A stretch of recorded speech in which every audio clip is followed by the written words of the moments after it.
নামাজ পড়ছে একজন ব্যক্তি, সে আল্লাহর সাথে সরাসরি কথা বলছে, তার পাশে কথা বলা জায়েজ নেই।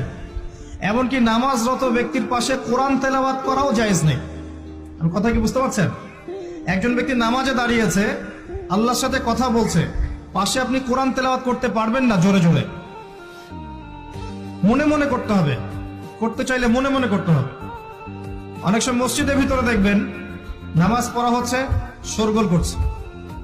নবী সাল্লাল্লাহু আলাইহি ওয়াসাল্লাম বলেছিলেন, আখিরুজ জামানে, তিরমিজিতে আছে হাদিসটা, আখিরুজ জামানে ইসলামের নামটুকু থাকবে, ইসলামের প্রকৃত বিষয়গুলো থাকবে না।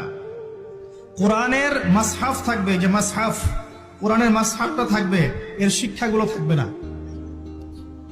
মসজিদগুলো হবে চাকচিক্যময়, কিন্তু মসজিদ হবে হেদায়েত শূন্য। আর চতুর্থ লাইনটা আরো ভয়ঙ্কর। 4 নম্বর লাইনে গিয়ে নবীজি বলেছেন সাল্লাল্লাহু আলাইহি ওয়াসাল্লাম, আসমানের নিচে জমিনের উপরে আল্লাহর সবচেয়ে নিকৃষ্ট সৃষ্টি হবেন এক শ্রেণীর আলেম, যাদের থেকে ফিতনা ছড়াবে এবং তাদের দিকেই ফিতনা ফিরে আসবে। তিরমিজির মধ্যে হাদিসটা আছে, যে কোনো আলেমকে জিজ্ঞাসা করেন এটা কোন শ্রেণীর আলেম, এটা বোঝার জন্য আপনার পিএইচডি করার দরকার নাই।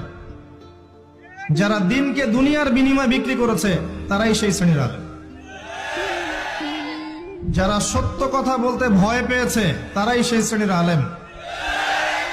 যারা সত্যকে মিথ্যার সাথে মিশ্রিত করেছে তারাই সেই শ্রেণীর আলেম।